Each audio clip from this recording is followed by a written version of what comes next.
Dear learner, I think you all are well. গত ক্লাসে আমি পড়িয়েছিলাম প্রেজেন্ট পারফেক্ট টেন্সের ভয়েসের নিয়ম।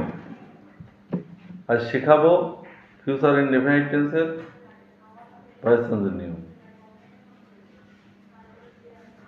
ফিউচার ইনডেফিনিট টেন্সের ভয়েস চেঞ্জ করতে গেলে প্রথমে সেন্টেন্সটি কোন টেন্সে আছে সেটা আইডেন্টিফাই করতে হবে। তা ফিউচার ইনডেফিনিট টেন্স কাকে বলে গঠন প্রণালী আমি আগেই শিখিয়েছি, তারপরেও উল্লেখ না করলে নয়। আমি বাংলা ডেফিনেশন আসি। ভবিষ্যৎকালে কোনো কাজ হইবে এরূপ বোঝালে ভার্বের ফিউচার ইনডেফিনিট টেন্স হয়। চিনিবার উপায় বাংলা ক্রিয়াপদের শেষে বে, ভো, বা, বেন ইত্যাদি থাকবে। গঠন প্রণালী সাবজেক্টের নাম্বার অফ পার্সন অনুসারে শ্যাল, উইল, মূল ভার্বের প্রেজেন্ট ফর্ম।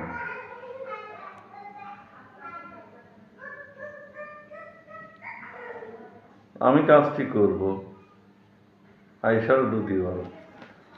সে কাজটি করবে, he will do the work. সে বইটি পড়বে, হি উইল রিড দ্য বুক।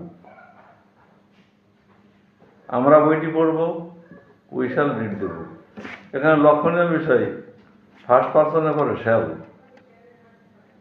আর সব জায়গায় উইল।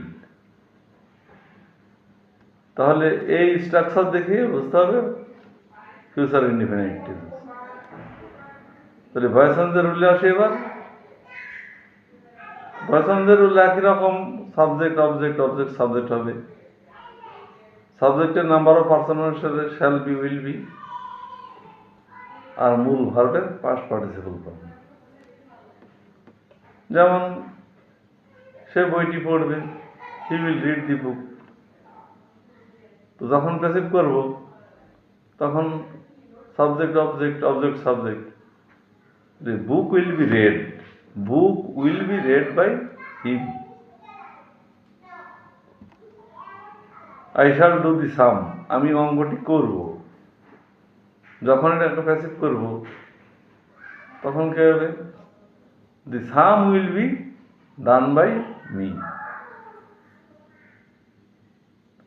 আমি তাকে সাহায্য করব, I shall help him.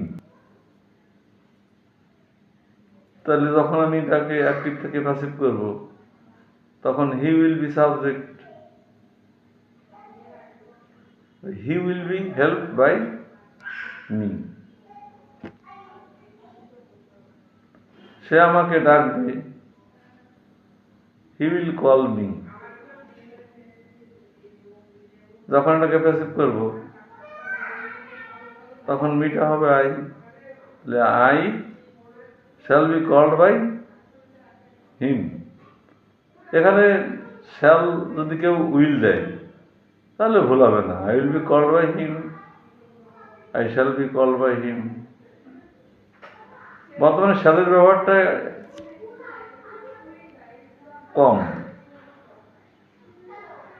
উইলের ব্যবহারটাই বেশি। তাহলে ফিউচার ইনডেফিনিট টেন্সের কিভাবে অ্যাক্টিভ থেকে প্যাসিভ করতে হয় শিক্ষার্থীরা সেটা জানানোর চেষ্টা করলাম। ভিডিওটা শেয়ার করলে আরো ভালোভাবে বুঝতে পারবে। পরবর্তীতে আগামীকাল থাকবে ফিউচার কন্টিনিউয়াস টেন্সের অ্যাক্টিভ থেকে প্যাসিভে কীভাবে করতে হয় সেটা জানার জন্য, দেখার জন্য আমন্ত্রণ রইল। থ্যাংকস।